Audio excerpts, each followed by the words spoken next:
মুভির শুরুতেই আমরা এই মুভির প্রধান চরিত্র অর্জুনকে দেখতে পাই। অর্জুন একটা থানায় এসেছে এবং সেখানে গিয়ে সে একটা পুরানো কেসের ফাইল দেখতে চায়। তখন সেখানকার একজন পুলিশ অফিসার বলে, আপনি কে এবং আপনার পরিচয় কি, আর আপনি চাইলেই বা কেন আমি আপনাকে ফাইল দেব, এটা আমাদের আইনে নেই। এছাড়াও আমাদের এসআই স্যার এখন বাইরে আছেন, উনি এলে আপনি তার সাথে কথা বলে নেবেন। তখন অর্জুন জানায়, আমি আগে এই থানারই এসআই ছিলাম, কিন্তু এখন সাময়িক অবসরে আছি। তখন সেই পুলিশ অফিসার অর্জুনকে স্যালুট দিয়ে বলে যে, স্যার আপনি বলুন আপনাকে কিভাবে আমরা সাহায্য করতে পারি। অর্জুন সেই অফিসারের কাছে মার্টিন শিবা হত্যা মামলা 258 নম্বর ফাইলটা চায়, আর চন্দন কিল্লা নামের এক ব্যক্তির বেপরোয়া গাড়ি চালানোর জন্য যে মামলাটা হয়েছিল সেটার ফাইল দেখতে চায়। এবার সেই পুলিশ অফিসার তাকে বলে যে, স্যার আপনি একটু বসুন, আমরা খুঁজে দিচ্ছি। এরপর দুজন পুলিশ অফিসার একে অপরকে বলতে থাকে যে তিনি নিশ্চয়ই কোনো অপরাধ করেছিলেন, তা না হলে তাকে সাসপেন্ড করে সাময়িক অবসরে কেন পাঠানো হবে। তাই এসআই স্যার আসা না পর্যন্ত আমরা কিছুতেই তাকে কোনো ধরনের ফাইল দেব না। স্যার এসে না হয় ব্যাপারটা বুঝে নেবে, আমরা কেন মিছিমিছি কোনো ঝামেলায় পড়ব। এবার সেই পুলিশ অফিসার অর্জুনকে বলে, স্যার আমরা অনেক খুঁজেছি কিন্তু ফাইলটা পেলাম না, আসলে অনেক পুরাতন কেস তো, হয়তো এই কেসটা ক্লোজ হয়ে গেছে। ঠিক তখনই থানায় এসে উপস্থিত হয় এই থানার এসআই বিশু। সে অর্জুনকে দেখা মাত্রই স্যালুট করে দেয়। অর্জুন তখন হাসতে হাসতে বলে যে, একজন সাসপেন্ডেড অফিসারকে তোমার স্যালুট দিতে হবে না। তারপর সে জিজ্ঞেস করে, তোমার কাজকর্ম কেমন চলছে। এসআই বিষ্ণু আজ থেকে 3 বছর আগে যখন অর্জুন এসআই ছিল তখন সেই এই থানার এএসআই ছিল। এরপর তারা দুজনে গল্প করতে করতে থানার বাইরে বের হয়। তখন অর্জুনের চোখ পড়ে বিশু সেই বাইকের দিকে, যেটা আজ থেকে 3 বছর আগে অর্জুন নিজেই চালাতো। এরপর সিন কাট হয়ে অতীতে চলে যায়। তখন 3 বছর আগের এক সন্ধ্যায় অর্জুন কনস্টেবল বীরুকে নিয়ে রাস্তার পাশে এক জমিতে একটা রক্তমাখা স্ক্রুড্রাইভার লুকানোর চেষ্টা করছিল। ঠিক সেই সময় ওই রাস্তা দিয়ে ট্যাক্সি চালক মুরালি সেদিকে যাচ্ছিল। সে অর্জুনকে দেখে গাড়ি থামিয়ে জিজ্ঞেস করে যে, স্যার আপনার কি কোনো সমস্যা হয়েছে, মাঝপথে গাড়ি দাঁড় করিয়ে রেখেছেন কেন। অর্জুন বলে, না তেমন কিছু না, হঠাৎ গাড়ির স্টার্টটা বন্ধ হয়ে গিয়েছিল। তারপর মুরালি একটা মাছ নিয়ে অর্জুনের দিকে এগিয়ে দিয়ে বলে যে, স্যার এটা আমাদের পুকুরের মাছ, আপনার জন্যই নিয়ে যাচ্ছিলাম। তখন অর্জুন বিরক্ত হয়ে বলে যে, না না এসব লাগবে না, তুমি এখন যাও, আমার অনেক কাজ আছে। এর পরের দৃশ্যে আমরা দেখতে পাই আদিত্য নামের এক পুলিশ অফিসার স্থানীয় মদের দোকানদারের সাথে কথা বলছে, আর সেই দোকানদারকে জিজ্ঞেস করছে যে, মুরলি গতকাল তোর দোকানে মদ খেতে এসেছিল কিনা। তখন দোকানদার বলে, হ্যাঁ স্যার, গতকালও বাড়ি যাওয়ার আগে আমার এখান থেকে মদ খেয়ে গেছে। কিন্তু আদিত্য বলে যে, না তুই ভুল জানিস, গতকাল মুরালি এখান থেকে মদ খাওয়ার পর সরাসরি মার্টিন শিবার বাসায় যায় আর তাকে খুন করে। তবে দোকানদার বলে, না না স্যার, আমি এত বড় অধর্মের কাজ করতে পারবো না, কারণ মুরালি একজন ভালো মানুষ আর আমি কোনোভাবেই তার নামে মিথ্যা বলতে পারবো না।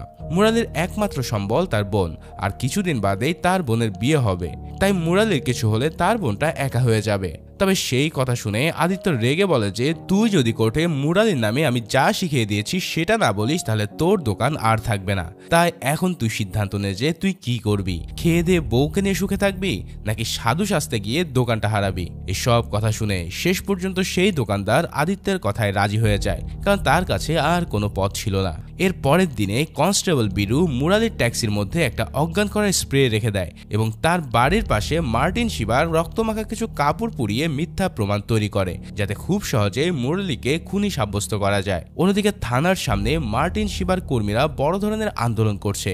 আর হ্যাঁ, তোমাদের হয়তো বলা হয়নি যে মার্টিন শিবা ছিল সেখানকার একজন প্রভাবশালী রাজনীতিবিদ, যার ক্ষমতা এতই বেশি ছিল যে তার ভয়ে বাঘ মহিষেও এক ঘাটে জল খেত। সেই সময় থানায় অর্জুন এসে দেখতে পায় যে ডিএসপি অজিত মার্টিন শিবার লোকদের অনেক অপমান করছে, এমনকি তাদের গায়েও হাত তুলছে। যাওয়ার সময় তারা তাকে আলটিমেটাম দেয়, যদি 2 দিনের মধ্যে অপরাধীদের ধরতে না পারে তবে তারা তাদের চাকরি কেড়ে নেবে। এই ডিএসপি অজিত কিন্তু ছিল অর্জুনেরই বড় ভাই। ভাইয়ের এমন অপমান অর্জুন একদমই মেনে নিতে পারছিল না, তাই সে রেগে গিয়ে মার্টিন শিবার লোকদেরকে বেধড়ক মারে এবং তাদেরকে বলে যে যদি আর কখনো তার ভাইয়ের বিন্দুমাত্র অপমান হয় তাহলে সে কাউকে ছেড়ে দেবে না। সেদিন রাতে ডিএসপি অজিতের মেয়ের জন্মদিন ছিল, সেই জন্মদিনে অর্জুনও উপস্থিত থাকে। হঠাৎ সেখানে কিছু পুলিশ অফিসার আসে এবং ডিএসপি অজিত তাদের ভিতরে নিয়ে যায়। তখন অফিসাররা বলে যে, স্যার আমাদের চার্জশিট রেডি হয়েছে, আমরা মার্টিন শিবা হত্যা মামলার মূল আসামি মুরালির বিরুদ্ধে প্রমাণ পেয়েছি। এখন সেখানকার একজন কনস্টেবল অজিতকে চার্জশিটটা পড়ে শোনায়। সেখানে লেখা ছিল যে ট্যাক্সি চালক মুরালি 13 তারিখে রাত 1টার দিকে দোকানে মদ খাওয়ার পর দোকানদার থাপ্পাকে বলে যে ওই বেটা মার্টিনের কাছে আমি 70,000 টাকা পাই, কিন্তু ও কিছুতেই আমার টাকা দিচ্ছে না। অন্যদিকে ওই টাকার জন্য আমি আমার বোনের বিয়েও দিতে পারছি না, বিয়েতে যদি কালকের মধ্যে 50,000 টাকার পণ দিতে না পারি তাহলে ওরা সম্পর্ক ভেঙে দেবে বলেছে। তাই আজ মার্টিনের সাথে আমার একটা দফারফা হবে, আর যদি ও টাকাটা না দেয় তাহলে আমি ওকে মেরেই ফেলবো। এরপর ট্যাক্সি চালক মুরলি সরাসরি মার্টিনের বাসায় যায়। সেখানে মার্টিনের সঙ্গে তার ঝগড়া হয়। সে রেগে একটা স্ক্রু ড্রাইভার দিয়ে মার্টিনকে মেরে ফেলে। এরপর মার্টিনের লাশ বাড়ির উঠোনে পুঁতে ফেলে। তারপর স্ক্রু ড্রাইভারটি রাস্তার পাশে লুকিয়ে রাখে আর মার্টিনের রক্তমাখা পোশাকগুলো বাড়িতে নিয়ে এসে আগুনে জ্বালিয়ে দেয়। ফলে আলামত হিসেবে সেই রক্তমাখা স্ক্রু ড্রাইভার আর পোড়ানো রক্তমাখা পোশাকের অংশ বিশেষ উদ্ধার করা হয়েছে। অর্জুন তখন প্রতিবাদ করে বলে যে আমি মুরালিকে অনেক দিন ধরে চিনি, ও এমন কাজ কখনোই করতে পারে না। সে একজন ভালো মানুষ, কোনো মানুষকে খুন করা তার পক্ষে একেবারে অসম্ভব। কিন্তু সেখানকার সবাই, এমনকি অর্জুনের ভাই অজিতও তার প্রতিবাদ করে বলে যে যেখানে সব সাক্ষ্য প্রমাণ মুরালির বিরুদ্ধে যাচ্ছে সেখানে তুমি কিভাবে ওর পক্ষ নিতে পারো। এই সব কথা শুনে অর্জুন বুঝতে পারে যে মুরালিকে হয়তো এখানে ফাঁসানো হচ্ছে, তাই সে সেখান থেকে রাগ করে চলে যায়। এরপর সবাই চলে গেলে অজিত অর্জুনকে তার রুমে ডাকে। অর্জুন তখন বলে, ভাইয়া আমি তোমাকে অনেক সম্মান করি, আমি তোমাকে দেখে ছোট থেকে একজন আদর্শ পুলিশ হতে চেয়েছিলাম। আমি আগেও জানতাম আমার ভাই সারা জীবন সততার সঙ্গে তার ডিউটি পালন করে, কিন্তু আমি ভুল ছিলাম। আজ আমার ভুল ভেঙে গেল। তুমি কিভাবে একজন নিরপরাধ মানুষকে দোষী সাব্যস্ত করতে পারলে? অজিত তখন কিছুক্ষণ ভেবে বলে, চলো তোমাকে তাহলে একটা গল্প বলি। আজ থেকে অনেক বছর আগে আমি সবেমাত্র চাকরিতে জয়েন করেছি। তোমার মতো করে আমি সবকিছু ভাবতাম সমাজ থেকে সব অপরাধীদেরকে নিশ্চিহ্ন করে ফেলবো। কিন্তু একদিন এমন এক কেস আসে যেটার কোনো প্রমাণ ছিল না, ঠিক এই ঘটনার মতো। অনেক চেষ্টা করেও অপরাধীকে ধরা যাচ্ছিল না। তখন আমার তৎকালীন ডিএসপি আমাকে একটা কথা বলেছিল, তুমি যদি কোনো কেসের সমাধান করতে না পারো তাহলে নিরপরাধ কাউকে ফাঁসিয়ে দাও, অন্যথায় তুমি এই চেয়ারে বসে থাকতে পারবে না, কেননা রাজনীতিবিদ আর জনগণ তোমাকে ছিঁড়ে খাবে। আমি তখন এই কথাটার মানে বুঝিনি, তবে চেয়ারে টিকে থাকতে গেলে তোমায় কোনো না কোনো অন্যায় করতেই হবে, সেটা আজ আমি ভালোভাবে বুঝে গেছি। তাই বলছি, তুমি এখনো অনেক ছোট আছো। আমার চেয়ারে এসে বসলে তুমি তখন বুঝতে পারবে যে এই চেয়ারে বসাটা কতটা ভারী একটা কাজ। এই সব কথা শোনার পর অর্জুন তখন তার ভাইয়ের কথাটা মেনে নেয়। আর আমরা মুভির শুরুতে অর্জুনকে যে রক্তমাখায় স্ক্রু ড্রাইভারটা লুকিয়ে রাখতে দেখেছিলাম, সেটা তার ভাইয়ের কথা মতোই মুরালিকে ফাঁসাতে সে ফেক এভিডেন্স হিসেবে তৈরি করেছিল। যাই হোক, সেদিন রাতে অর্জুন তার টিম নিয়ে মুরলি বাড়িতে যায়। অর্জুনকে দেখে মুরলি অনেক খুশি হয় এবং বলে, স্যার আপনি এত রাতে কি মনে করে এসেছেন? প্লিজ ভিতরে আসুন, আমরা একসাথে খাই। তখন অর্জুন গম্ভীর গলায় বলে যে আমি তোমার এখানে খেতে আসিনি, তোমাকে গ্রেফতার করতে এসেছি। তোমাকে আমি মার্টিন শিবা হত্যা মামলায় গ্রেফতার করলাম। এই সব শুনে তো মুরলির মাথায় যেন আকাশ ভেঙে পড়ে। সে কিছুতেই বুঝতে পারছিল না যে কেন তাকে গ্রেফতার করা হচ্ছে। মুরলি তখন কাঁদতে কাঁদতে বলে, স্যার আমার ঘরে আমার বোন আছে, আমি ছাড়া ওর কেউ নেই। কিন্তু অর্জুন তার কোনো কথা না শুনে তাকে গ্রেফতার করে নিয়ে চলে যায়। এরপর আদালতে সবকিছু প্রমাণিত হলে মুরলির যাবজ্জীবন কারাদণ্ড হয়। এই ঘটনার 2 মাস পর বিজয় সান্যাল নামের এক পুলিশ অফিসার অজিতের কাছে এসে বলে, স্যার গতকাল টহল দেওয়ার সময় চন্দল পিল্লাই নামের এক মাতাল বেপরোয়াভাবে গাড়ি চালানোর সময় তাকে অ্যারেস্ট করি এবং সেই সময় তার কাছ থেকে একটা মোবাইল ফোন আর একটা ছবিও পাই। মজার ব্যাপার হলো সেই নাম্বারটা মার্টিন শিবার। এরপর তাকে বেপরোয়াভাবে গাড়ি চালানোর জন্য মামলা দিয়ে ছেড়ে দিই। ঠিক তখন সেখানে অর্জুনও উপস্থিত ছিল। সে বলে, আমরা মুরালির মতন একটা নির্দোষ মানুষকে যাবজ্জীবন হতে দিলাম, তাই আমাদের এই কেসটা আবারও রিওপেন করা উচিত।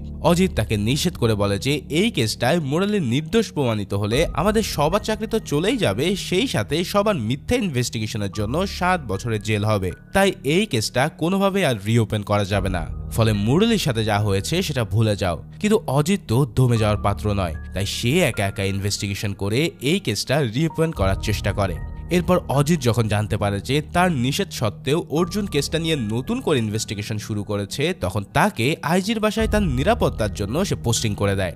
তার ভাইয়ের এমন কাজে অর্জুন প্রচন্ড বিরক্ত হয়, আর এই কারণেই সে তার ভাইয়ের উপর রাগ করে 5 বছরের জন্য স্বেচ্ছায় অবসরে চলে যায় এবং তার ভাইয়ের সাথে সে সব ধরনের সম্পর্ক নষ্ট করে।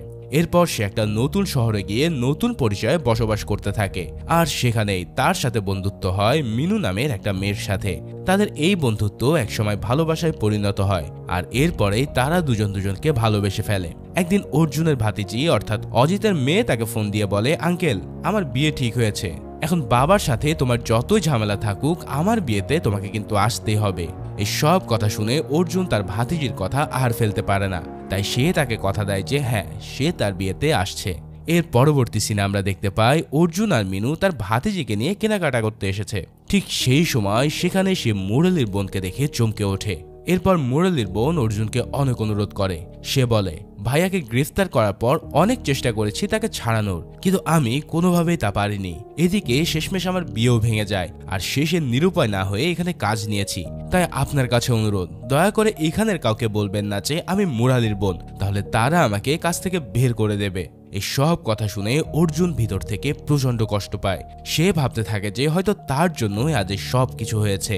তাই সে প্রতিজ্ঞা করে যে যেভাবেই হোক সে মুরালিকে আবারও নির্দোষ প্রমাণ করবে। শুরু হয় অর্জুনের এক অসম্ভব মিশন। এরপর সে মুরালির সাথে দেখা করতে জেলখানায় যায়। তবে মুরালি এখানে তাকে বলে যে আমার পুলিশের উপর থেকে সম্মান সহ ভরসা সবকিছু উঠে গেছে। এছাড়াও আপনার প্রতি আমার যে সম্মানটা ছিল তার বিন্দুমাত্র এখন নেই। এই পুলিশেরা তাদের চাকরি আটকানো আর টাকার জন্য সব করতে পারে। অর্জুনের কাছে এই সব কথার কোনোই জবাব ছিল না, তাই এই সব কথাগুলো সে চুপ করে শোনা ছাড়া আর কোনো উপায় নেই। এদিকে ইন্সপেক্টর বিজয় সান্যাল অজিতকে ফোন করে বলে যে স্যার, অর্জুন আজকে জেলে মুরালির সাথে কেন যেন দেখা করতে এসেছিল। তাই আমার মনে হচ্ছে অর্জুন এই কেসটায় মুরালিকে নির্দোষ প্রমাণ করার চেষ্টা করছে, আর এটা যদি করা হয় তাহলে আমরা সবাই কিন্তু ফেঁসে যাব স্যার। প্লিজ আপনি কিছু একটা করে এটা ঠেকান। এই সব কথা শুনে অজিত তখন বলে দুজন কনস্টেবলকে অর্জুনকে ফলো করতে। সে কোথায় যাচ্ছে, কার কাছে যাচ্ছে, এই সব কিছু যেন তাকে রিপোর্ট করা হয়। এর পরের দৃশ্যে আমরা দেখি সেই দুজন কনস্টেবল অজিতকে ফোন দিয়ে জানায় অর্জুন এখন কোথায় আছে। এরপরের সিন কাট হয়ে আবারও বর্তমানে চলে আসে। এবার অর্জুন এসআই বিশুকে নিয়ে যখন থানা থেকে আসে, ঠিক তখনই সেখানে একজন কনস্টেবল বলে, স্যার চন্দন পিল্লার সেই কেসের ফাইলটা পাওয়া গেছে। ঠিক তখনই সেই দুজন কনস্টেবল যারা অর্জুনকে ফলো করছিল তারা অজিতকে ফোন দিয়ে জানায় যে অর্জুন চন্দনের কেসের ফাইলটা খুঁজে পেয়েছে। এই সব কথা শুনে অর্জুন সাথে সাথে বিজয়কে ফোন দিয়ে বলে অর্জুন যেন কিছুতেই সেই ফাইলটা না পায়। তখন বিজয় সেই থানার ওসিকে অজিতের ফাইলের ছবিটা পাঠিয়ে ফাইলটা নষ্ট করতে বলে। ওসি তার কথা মতো অজিতকে ছবিটা পাঠিয়ে সেই ফাইলটা ছিঁড়ে ফেলে। এরপর অর্জুন ফাইলটা না পেয়ে হতাশ হয়ে সেই জাজের সাথে দেখা করে যিনি মুরালির রায় দিয়েছিলেন। অর্জুন জাজকে সব ঘটনা খুলে বলে। সব ঘটনা শোনার পর তিনি বলে, দেখো আইন তো কোনো গল্প শুনে তার রায় পরিবর্তন করতে পারে না, এর জন্য চাই শক্ত প্রমাণ। তুমি প্রমাণ জোগাড় করো। মুরলি যদি নির্দোষ হয় তাহলে আমি আমার রায় পরিবর্তন করব। এরপর সেখান থেকে অর্জুন যখন তার ভাইয়ের বাসায় আসে তখন তার ভাতিজি তাকে আর তার বরের একটা ছবি তুলে দিতে বলে, কিন্তু সেই সময় তার ফোনটা সে খুঁজে পাচ্ছিল না। তাই সে তার বাবার ফোনটা নিয়ে আসে। এবার ছবি তোলা শেষে ছবিগুলো কেমন হয়েছে সেটা চেক করার সময় অর্জুন চন্দনের সেই কেসের ফাইলের ছবি দেখতে পায় যেটা সে ওই ওসিকে পাঠিয়েছিল। অর্জুন ছবি থেকে চন্দনের ঠিকানা নিয়ে তার বাড়িতে যায়। সেখানে গিয়ে দেখে যে চন্দন সেখানে নেই। সেখানে একটা দম্পতিকে সে দেখতে পায়। তারা জানায় যে অর্জুন তাদের এখানে ভাড়া থাকতো এবং সে একজন তান্ত্রিক ছিল। সে নাকি তাদেরকে একটা মাটির মূর্তি দিয়ে বলেছিল যে এই মূর্তি ঘরে থাকলে 1 বছরের মধ্যে তাদের ভাগ্য পরিবর্তন হবে আর তারা অনেক ধনী হয়ে যাবে। এই বলে সে তাদের কাছ থেকে অনেক টাকা নিয়ে সেখান থেকে চলে গিয়েছিল। এই সব কথা শুনে অর্জুন অনেকক্ষণ ধরে মূর্তিটা ভালোভাবে পর্যবেক্ষণ করে। এরপর সে বাসায় ফিরে রাতে মিনুর সাথে দেখা করে সে মুরালির সব ঘটনা খুলে বলে। এই কেসে মুরালিকে নির্দোষ প্রমাণ করতে হলে তার ভাই অজিতের সাথে তারও 5 বছরের জেল হয়ে যাবে। আর এই কথাটা শুনে মিনু অনেক ভেঙে পড়ে। এবার অর্জুন তার অবসর ভেঙে আবারও পুনরায় চাকরিতে জয়েন করে মার্টিন শিবার বাসায় যায়। সেখানেও সে এই একই ধরনের মূর্তি দেখতে পায় যেমনটা সে ওই দম্পতির বাসায় দেখেছিল। এই খবর তার ভাই অজিত শোনার পর সে যেন মুরলির কেসটা নিয়ে ইনভেস্টিগেশন করতে না পারে সেজন্য তাকে অন্য থানায় বদলি করে দেয়। কিন্তু সেখান থেকে যাওয়ার সময় অর্জুন একটা কাজ করে। সে একটা পোস্টার ছাপিয়ে পুরো শহরে লাগিয়ে দেয়। এই পোস্টারে লেখা ছিল এখানে তন্ত্রমন্ত্রের সাহায্যে সকল ধরনের জটিল ও কঠিন রোগের চিকিৎসা করা হয়, যোগাযোগ চন্দন পিল্লাই। আর ফোন নাম্বারের জায়গায় এবার অর্জুন তার নিজের ফোন নাম্বারটা দিয়ে দেয়। আসলে এখানে অর্জুন চাইছিল যে চন্দন পিল্লাইয়ের কোনো সূত্র সে পায় কিনা, কেননা তার নাম্বার যখন দেওয়া হবে তাহলে তার ফোনে নিশ্চয়ই কোনো ভিকটিম কল করবে। ঠিক সেভাবেই অর্জুনের নতুন থানায় একজন মহিলা একটা অভিযোগ নিয়ে আসে। তিনি বলে যে একজন প্রতারক তাকে বিয়ের কথা বলে প্রথমে 50,000 টাকা নেয়। এরপর অর্জুনকে সে একটা বাড়ির ছবি দেখায় এবং সেই মহিলা এবার বলে যে এই বাড়ি করার কথা বলে 2 লাখ টাকা তার কাছ থেকে হাতিয়ে নেয়। তবে টাকা পাওয়ার পর সেই প্রতারক তার সাথে যোগাযোগ বন্ধ করে দিয়েছিল। এমন সময় সাজিদ নামের এক লোক অর্জুনের নাম্বার ফোন দিয়ে অকথ্য ভাষায় গালাগালি শুরু করে। সে বলতে থাকে, শালার ভণ্ড, তুই আবার মানুষ ঠকানোর ব্যবসা শুরু করেছিস, তোকে যদি আমি একবার পাই তাহলে তোকে মেরে ফেলবো। তখন অর্জুন বুঝতে পারে যে ওই লোকটি তাকে চন্দন ভেবে ফোন দিয়েছিল। এরপর অর্জুন ওই লোকটার লোকেশন ট্র্যাক করে তার বাসায় যায় এবং সেখানে গিয়ে সে জানতে পারে যে চন্দন তার বাসাতেই থাকতো আর সবার মতো সেও তাকে ঠকিয়েছে। তবে সেখানে সে একটা অবাক করার মতন ঘটনা দেখতে পায়। চন্দন যেই রুমে থাকতো তার পাশের বাড়িটাই ছিল মার্টিনের বাড়ি। তখন অর্জুন সাজিদকে জিজ্ঞেস করে যে চন্দনের সাথে কি মার্টিনের পরিচয় ছিল। তখন সাজিদ জানায় যে মার্টিনের কোনো সন্তান হতো না, তাই সে চন্দনের চিকিৎসা নিচ্ছিল। এই সব কথা শুনে অর্জুনের তখন আর বুঝতে বাকি থাকে না যে এই ভণ্ড পিল্লাই আসল অপরাধী।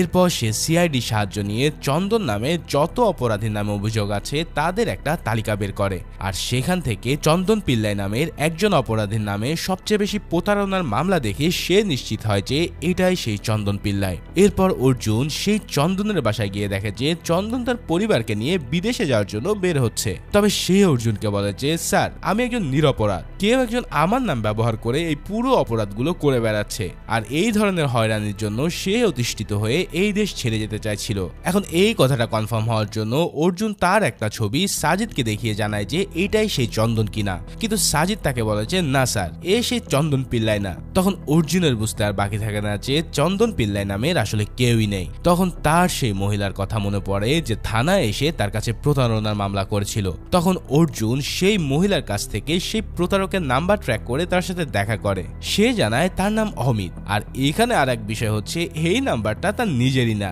শ্রীকান্ত নামের একজন সরকারি কর্মকর্তা তাকে চাকরি দেওয়ার নাম করে প্রায় 3 লক্ষ টাকা নিয়ে নেয় এবং তার সাথে যোগাযোগের জন্য তাকে এই নাম্বারটা দিয়েছিল। ঠিক সেই সময় অর্জুন বুঝতে পারছিল যে মার্টিন শিবা হত্যা মামলার পিছনে বিশাল বড় কোনো হাত আছে। এরপর তারা সেই সরকারি কর্মকর্তার সাথে দেখা করতে গেলে সেখানে গিয়ে জানতে পারে আর এক কাহিনী। সেই কাহিনীটা হচ্ছে আসলে একজন ফ্রড তার নাম ব্যবহার করে মানুষকে চাকরি দেওয়ার নাম করে তাদের কাছ থেকে টাকা হাতিয়ে নিচ্ছিল। এখন সবাই তার কাছে এসে অভিযোগ জানালে সে প্রতারককে ধরার জন্য তাদের থেকে নাম্বার নিয়ে ফোন দিয়ে সেও তার চাকরির কথা বলে। সেই প্রতারক শ্রীকান্তের কাছে 3 লাখ টাকার ঘুষের দাবি করে এবং সে দিতে রাজি হলে তাকে একটা হাইওয়ের পাশের বনের মধ্যে দেখা করতে বলে। কিন্তু সেখানে গেলে সেই প্রতারক তার মুখে অজ্ঞান করে স্প্রে ছিটিয়ে দেয় এবং তাকে বেধড়ক মেরে তার কাছ থেকে টাকা নিয়ে সেখান থেকে পালিয়ে যায়। এবার অর্জুন তখন সেই প্রতারক দেখতে কেমন ছিল সেটা জিজ্ঞেস করলে শ্রীকান্ত বলে সে অনেক লম্বা আর ফর্সা, আর তার হাতে ছুরি দিয়ে কাটার একটা বড় ধরনের দাগ ছিল। এই সব কথা শোনার পর অর্জুনের তখন সেই মহিলার বাড়ির ছবির কথাটা মনে পড়ে। তাই অর্জুন আর তার পুরো টিম সেম বাড়িটা কোথায় আছে সেটা খুঁজতে শুরু করে। এভাবেই খুঁজতে খুঁজতে এক সময় তারা সেই বাড়িটার খোঁজ পায়। এরপর বাড়ির ভিতরে ঢুকে তল্লাশি করলে এখানে তারা অনেকগুলো ফেক ডকুমেন্টস পায়। তখন সেখানে সেই বাড়ির কেয়ারটেকার আসলে অর্জুন সেই বাড়ির মালিকের কথা জিজ্ঞেস করে, কিন্তু তখন কেয়ারটেকার বলে যে বাড়ির মালিক মিস্টার বিজয় সিঙ্গাপুর থাকেন, আর এই বাড়িটা তিনি মৃণাল নামের একজনকে ভাড়া দিয়েছেন। এবার তার কাছে মৃণালের কথা জানতে চাইলে তিনি বলে যে তিনি একটা জরুরি কাজে শহরের বাইরে গেছে, হয়তো কাল সকালেই ফিরবেন। এখন মৃণাল দেখতে কেমন এটা জিজ্ঞেস করলে সে জানায় যে সে অনেক লম্বা আর ফর্সা, এছাড়াও তার হাতে ছুরি দিয়ে কাটার মতন বড় একটা দাগ আছে। এই কথা শুনে অর্জুন বুঝতে পারে যে তারা অপরাধীর খুব কাছাকাছি চলে এসেছে। এরপর অর্জুন দুজন কনস্টেবলকে সেই বাড়ির উপরে নজর রাখতে বলে এবং মৃণালকে দেখা মাত্রই যেন তাকে ইনফর্ম করা হয়। কিন্তু এর পরের দিন সকালেই অর্জুন জানতে পারে যে হাইওয়েতে মৃণাল নামের একজন লোক রোড অ্যাক্সিডেন্টে মারা গেছে এবং তাকে দাহ করার জন্য শ্মশান ঘাটে নিয়ে যাওয়া হয়েছে। এই কথা শুনে অর্জুন আর এক মুহূর্ত দেরি না করে তাকে দেখার জন্য শ্মশানের উদ্দেশ্যে রওনা দেয়। কিন্তু দুর্ভাগ্যজনকভাবে সে গিয়ে জানতে পারে যে মৃণালের দেহ ইতিমধ্যে দাহ করা হয়ে গেছে। অর্জুন সেখানকার একজন কনস্টেবলকে জিজ্ঞেস করে যে মৃণাল দেখতে কেমন ছিল। তখন সেই কনস্টেবল তাকে বলে যে লোকটা দেখতে অনেক লম্বা আর ফর্সা ছিল, আর তার হাতে বড় ধরনের একটা কাটা দাগও ছিল। ঠিক তখনই অর্জুন বুঝতে পারে যে এটাই সে যাকে সে এত দিন ধরে খুঁজে বেড়াচ্ছিল। কিন্তু মুরালিকে নিরপরাধ প্রমাণ করতে হলে মৃণালকে জীবিত প্রয়োজন ছিল, এটা ছাড়া সে মুরালিকে কোনোভাবেই ছাড়িয়ে আনতে পারবে না। এই সব কথা চিন্তা করতে করতে তার মাথায় একটা প্ল্যান চলে আসে। অর্জুন এবার প্ল্যান করে মার্টিন শিবা হত্যা মামলার সবগুলো এভিডেন্স নিয়ে সে তার ভাই ডিএসপি অজিতের সাথে দেখা করবে এবং তাকে বলবে যে অপরাধীকে আমি সেটা জানতে পেরেছি। এরপর সে তার ভাইয়ের সাথে দেখা করে এবং এই সব কথাগুলো জানিয়ে দেয়। তারপর সে জানায় যে কাল সকালে তাকে ধরতেই আমরা মুম্বাই যাব। এরপর অর্জুন সেখান থেকে চলে যায়। তবে এই সব কাণ্ডে অজিত আবারও টেনশনে পড়ে। সে জানে যে অর্জুন সে অপরাধীকে ধরলে মুরলি ছাড়া পেয়ে যাবে আর ফেক ইনভেস্টিগেশনের জন্য তাদের 7 বছরের জেল হবে। তখন অজিত তার অন্য অফিসারদেরকে ফোন দিয়ে বলে যে কাল অর্জুন মুম্বাই যাওয়ার আগে আমরা মুম্বাই পৌঁছে সেই অপরাধীদেরকে অন্য কোথাও পাঠিয়ে দেব, কেননা অর্জুন তাকে ধরতে পারলে আমাদের 7 বছরের জেল হবে। কিন্তু পরের দিন অজিত তার টিম নিয়ে বের হলে পথমধ্যে ক্রাইম ব্রাঞ্চ তার পুরো টিমটাকে ধরে ফেলে। আসলে অর্জুন অজিত এবং তার টিমকে ধরতে অজিতের ফোন ট্র্যাক করে তার সব কথাগুলো শুনতে পাচ্ছিল। সেই কল রেকর্ডগুলো সে ক্রাইম ব্রাঞ্চে পাঠিয়ে দেয়। এরপর ক্রাইম ব্রাঞ্চ তাদের এভিডেন্স নষ্ট করার জন্য গ্রেফতার করে নেয়। পরের সিনে আমরা দেখতে পাই অর্জুন এবং অজিতের পুরো টিমকে পুলিশ হেফাজতে নেওয়া হয়েছে। অজিত তখন অর্জুনকে বলে যে তুমি আসলেই বোকা, সাধারণ একজন ট্যাক্সি ড্রাইভার মুরলির জন্য আমাদের সবাইকে বিপদে ফেললে। অর্জুন তখন বলে ভাই এতে আমার কোনো আফসোস নেই, বরং এটা ভালো লাগছে যে একজন নিরপরাধ মানুষ মুক্তি পেতে যাচ্ছে। এরপর ক্রাইম ব্রাঞ্চ ইনভেস্টিগেশনের জন্য তাদের সাময়িকভাবে ছেড়ে দেয় এবং এছাড়াও তারা মোরালিকে জামিন দেওয়ার সিদ্ধান্ত নেয়। এরপর সেখান থেকে বের হয়ে অর্জুন মিনুকে ফোন করে এবং তাকে জানায় যে ফাইনালি মুরলি মুক্তি পেতে যাচ্ছে আর আমাদের বিষয়ে হয়তো আদালত একটা সিদ্ধান্ত নেবে। তবে একটাই আক্ষেপ, সেই অপরাধীকে আমি দেখতে পারলাম না যে এতগুলো মানুষের জীবনকে নরক করে তুলেছে। এরপর সে গাড়িতে একটা চিঠি দেখতে পায় যেখানে লেখা ছিল তুমি এত সহজে আমাকে ধরতে পারবে না, আমাকে ধরতে হলে তোমাকে আরো 7 বার জন্ম নিতে হবে। আসলে এই চিঠিটা পাঠিয়েছিল সেই মৃণাল। তখন অর্জুন মনে মনে হাসতে থাকে, কারণ এই চিঠিটা লেখার আগ পর্যন্ত সে জানতো না যে এভাবে গাড়ি অ্যাক্সিডেন্টে তার মৃত্যু হবে। ঠিক এমন একটা সিনের মধ্যে দিয়ে এই মুভিটা এখানেই শেষ হয়। তার মানে ফাইনালি সে অপরাধীকে ঠিকই চিনতে পারলো, কিন্তু সত্যিকার ভাবে সে তার চেহারাটাই দেখতে পারলো না। তো ভিডিওটা কেমন লাগলো তা অবশ্যই জানিও, আর নতুন কোন মুভি দেখতে চাও তার জন্য অবশ্যই কমেন্ট করে জানিও। দেখা হচ্ছে পরের কোনো ভিডিওতে, সেই পর্যন্ত আল্লাহ হাফেজ।